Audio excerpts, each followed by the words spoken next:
Good evening from Planet Waves. My name is Eric Francis Coppolino, your friendly neighborhood astrologer, here with the edition of StarCast accompanying the September 26th edition of Planet Waves. That is, if I am not mistaken, the monthly horoscope edition of Planet Waves, and this mostly focuses on the influence of and my reading on the eclipse in the sign Libra that's coming up early next week, a partial solar eclipse in the most illustrious sign, well, not the very most, but among the illustrious signs connected with all kinds of deep space things, Libra, the human blowtorch, which can go from 0 to 100 in 1 second. Before I get into the astrology, it is my duty as a member of the Governor's Press Corps to inform you that Governor Hochul in New York has declared an equine encephalitis emergency. There's a new emergency every 10 seconds. So yes, Governor Hochul has actually decreed that there is an equine encephalitis emergency in New York State. Now, this goes along with a number of other claimed pandemics, including COVID, regular flu, avian flu, bird flu, if that's different, monkeypox or mpox, those are supposed to be the same thing, and polio. That's a lot of pandemics all at once. Do you know anybody who's even got a problem with any of these things? And so, if you haven't figured out that this whole virus thing, and the viruses are all identified using the completely bullshit polymerase chain reaction, kind of crude, antique research device, cannot diagnose anything, cannot find a virus. None of the amplicons they're using have ever been found to come from a virus, match any part of a virus, cause a disease, or be contagious. And yet we must worry about not just one, but 1, 2, 3, 4, 5, 6 different, allegedly simultaneous pandemics all at once. Now, when you go to the supermarket, don't forget to get your Diet Coke, your Cool Whip, your Doritos, and your canned soup. That's one of the things I have on my shopping list. But as usual with shopping lists, I can't read my handwriting. So this is all designed to instill panic. Panic. To keep you irritated, agitated, riddled with anxiety, worried, if being riddled with anxiety and agitated is not enough. And it's not going to end. There is no ethics that are going to take over. The only thing that is going to intervene here is your personal credulity, your ability to talk about these things in a non-emotional way, and perhaps to stop thinking about viruses and instead to think about Diet Coke, Cool Whip, Doritos, and canned soup. Oh, frozen dinners by the mountain full. That's the modern equivalent of the TV dinner. Whatever happened to TV dinners? Are there now cable TV dinners? Are there XM radio dinners? All right, let's talk about astrology. So this is a lively moment for astrology. Let me open up my chart here. I'm working a little early this week, working from a beautiful spot, a rare occasion to record a program outside overlooking absolutely gorgeous Lake Ontario, my new best friend, something I had never really laid eyes on, maybe once in my whole life. I went to SUNY Buffalo, which is kind of near where Lake Ontario and Lake Erie meet. I'm pretty sure that I saw Lake Erie. I've been to Toronto, so that means I've seen Lake Ontario before this, but never quite like this. I mean, I'm sitting on an outdoor porch just a few yards back from this magnificent inland ocean. the remainder of a massive, massive glacier from long, long ago, but not far, far away. That all said, at the moment of approximately, I've got a chart here for the approximate distribution time of this edition of StarCast and of the accompanying horoscope. The moon has just entered Leo, but before it does that, let me backtrack a little bit on the moon's transitions through the signs as we approach this partial solar eclipse. We're not going to be backtracking, actually. The moon entered Leo at 6:47 p.m. Thursday on Thursday the 26th. We probably mailed with the moon in late Cancer, trine Neptune in late Pisces.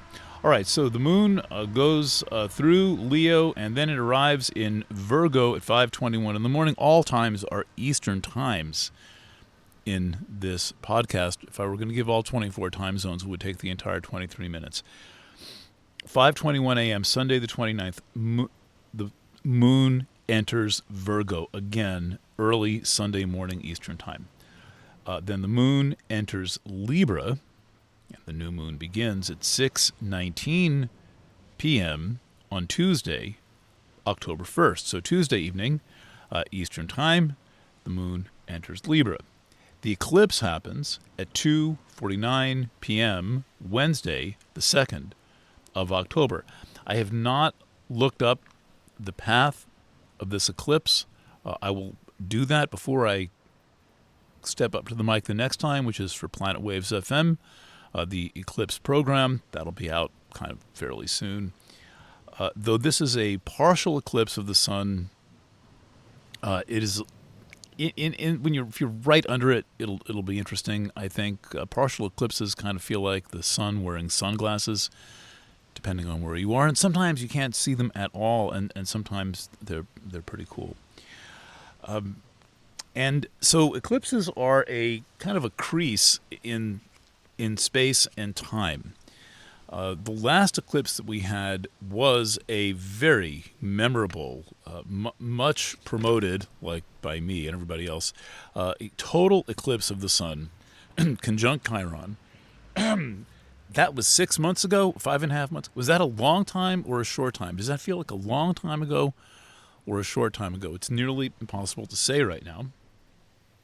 But anyway, that was on the 8th of April, and that cast a big shadow that went from basically Mexico across the kind of eastern Midwest and up through the Northeast and then into eastern Canada and then disappeared into the Atlantic Ocean. And this eclipse, this past one, the one in April, was a warm-up of all of the Aries astrology that is forthcoming, and it is stunning. Part of what I'm doing here is a quiet, careful reading of the 2025 and 2026 charts, which are one story, and those are about Aries and more Aries, accompanied by Pluto in Aquarius. At the moment, Pluto remains in Capricorn. That is through mid-November. So Pluto just grazing the very last degree of Capricorn for about 10 weeks. We're sort of in the middle of those 10 weeks right now. And this is, as I've said a number of times, an opportunity to take care of unfinished business. If there's something that is pressing, that is pending, that involves family or involves the government, and you want to get it done and behind you, now is the time to do it. Fill in the form, make the phone call, do whatever you need to do, get that shit behind you.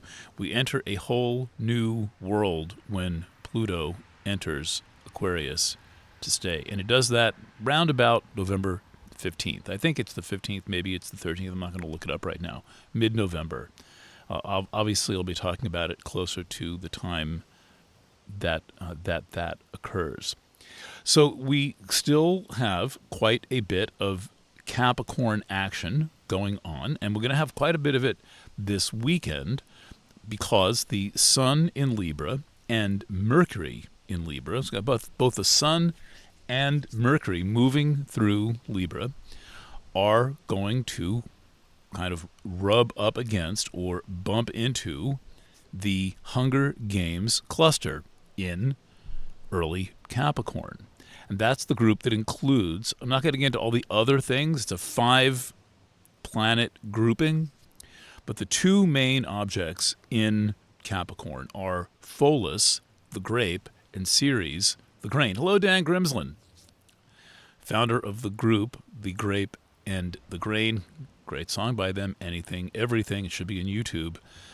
The grape is wine, the grain is alcohol, and my sense and message all summer long since June, when I first really put together what this whole thing was about and going to be about, is that I am proposing a total re-evaluation of the use of alcohol. It seems to be a serious brain rot toxin. The brain is more resilient than we like to think.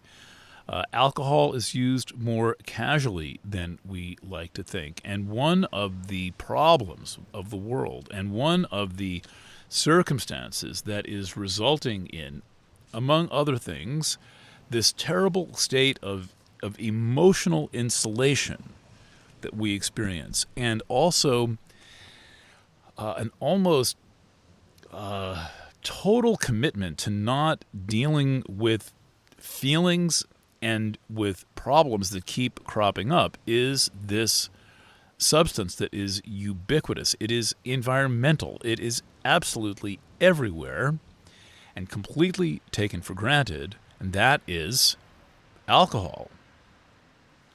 And I'm not a teetotaler of anything, though I tend to avoid consciousness-changing substances at this time in my life. I just have to be too on my game, and I don't want to have my thought process in any way distorted, because the words that I say come from both the thoughts I think and the feelings that I have. They're all processed by whatever bodies are kind of doing this, and I don't want to mislead anybody. So that is why I tend to avoid this stuff at this stage of my life. And this is not about not having fun. This is about the dangerous moment that we are in. And we are in a dangerous moment where the decisions we make and the things that we perceive, which then will result in the decisions that we make, all matter. And this eclipse that is coming on, what day is that? Wednesday, the 2nd, is raising the pressure, and it's also focusing a very important question of relationships. Now, there's a lot of heat in Aries right now. This is fire sign Aries, and the heat in Aries is coming from the Chiron-Eris conjunction. There's also soon to be the ingress of Neptune and Saturn in that order. They'll catch up with a perfect conjunction in 2026 and a series of close conjunctions in 2025. That is putting emphasis on self and self-awareness and self-actualization. But much of what self does on this plane of reality is relate to others, seemingly in separate bodies. And this cannot be done without a real modicum of trust and a real modicum of clarity. And we bog down a lot of our trust and our clarity in resentment. Now, this eclipse that takes place on the 2nd at 2:49 p.m., that's Wednesday, is conjunct a point called the Black Moon Lilith. That is the oscillating apogee of the moon. It's a weird point. I don't want to get into the astronomy of it, but it has to do with where the moon is expected to be at its furthest point from the Earth. And it's a weird, squirrely point. It's very interesting. But it involves matters of mistrust. It involves matters of resentment. And it is mistrust and resentment that are leading to all of the judgment and the negative expectation that blind us to who people are and how we feel about them and how we feel about our relationships. And it is the grape and the grain that largely prevent us from being in contact with our true feelings and make it possible to kind of delay things until we kind of maybe wake up at some point. And this is we could address this problem better.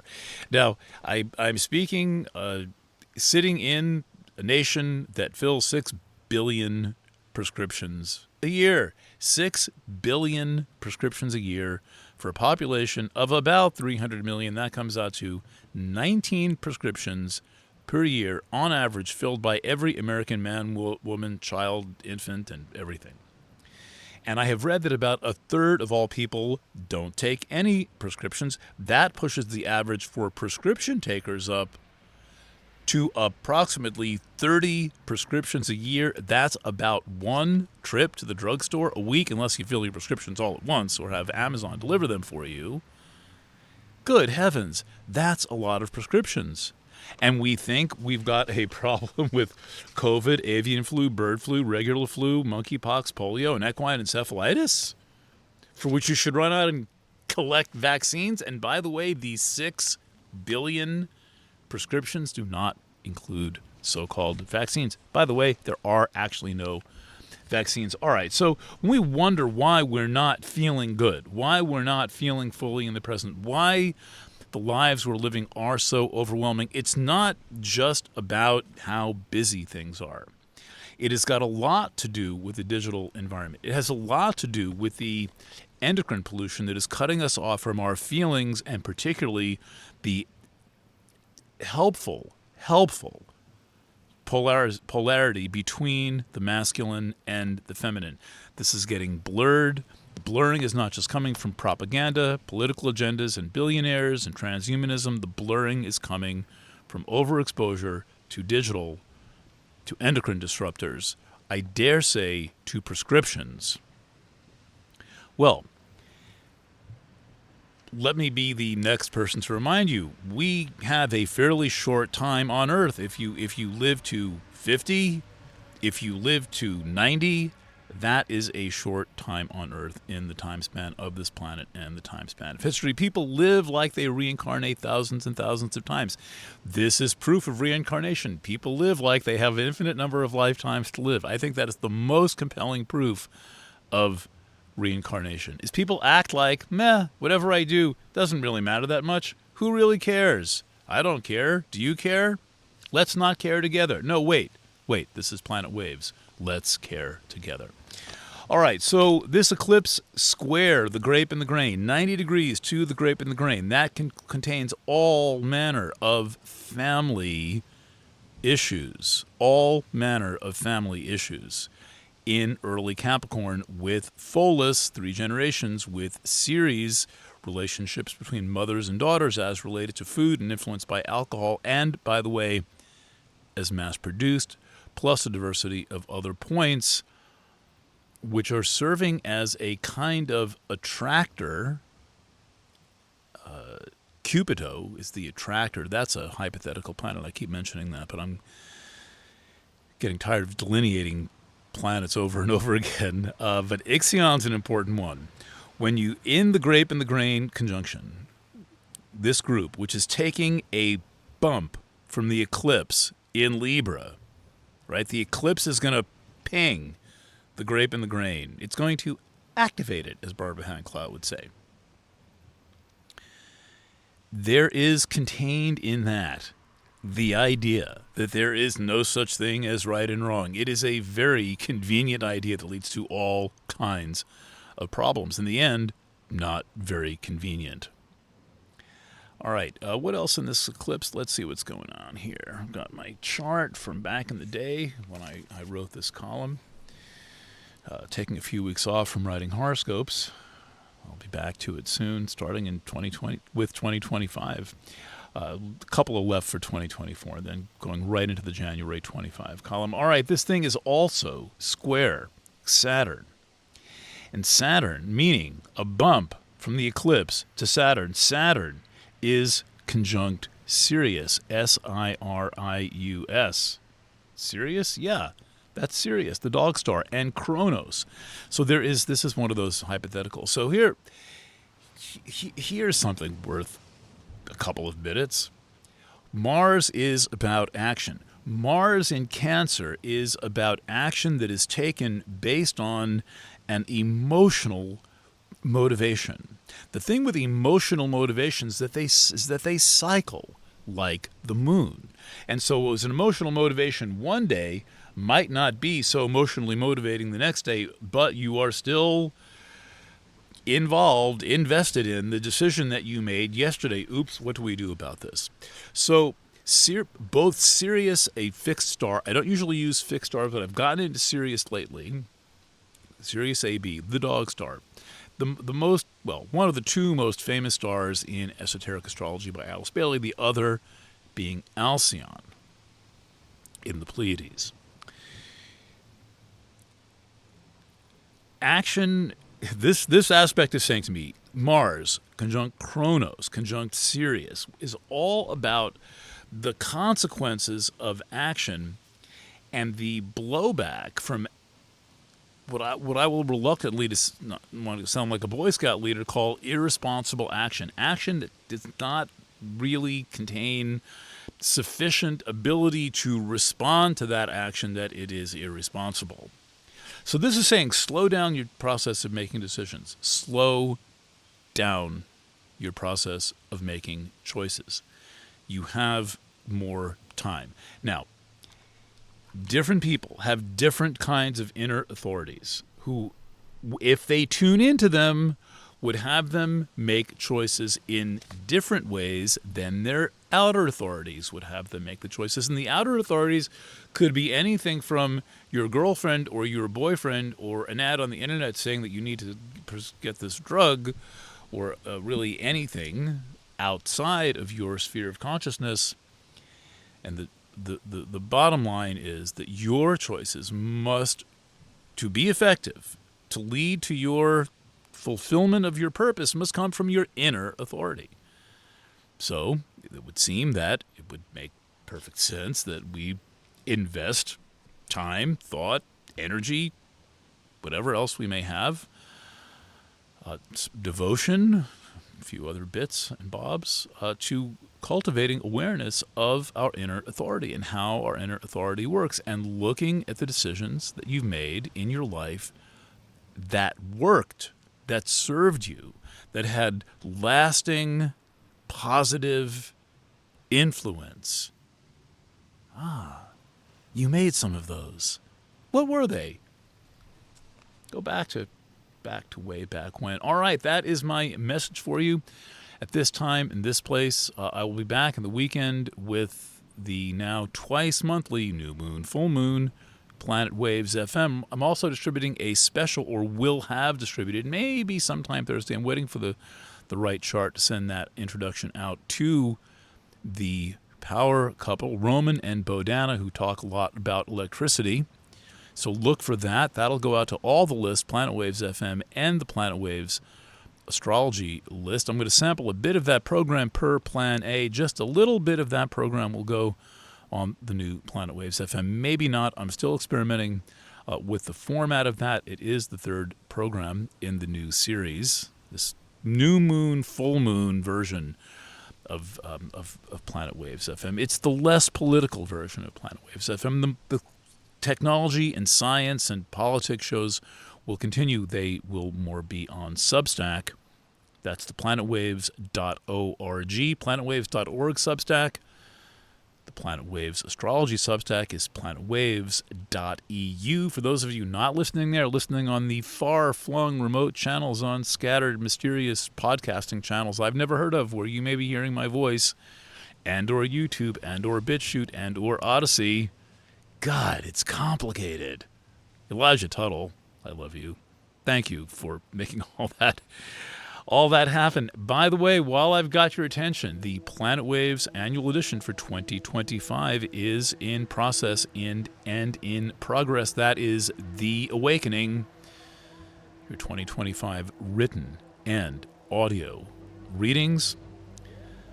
I have a little bit of an early start due to some turbulent astrology later in the year. I want to make sure that I am well underway, and I'm eagerly working on these with a sense of faithful expectancy of how beautiful they are going to come out. We'll be including the Awakening card, I guess it's called on the internet, that beautiful photo of sunrise from the escarpment, which was the former home of the Catskill Mountain House. We'll be including that everywhere we communicate with you. Tap on that. Also, lots of great stuff at the Astrology Boutique, astrology.boutique. All right. Thank you again from the beautiful shores of Lake Ontario. Lots of love. And bye for now.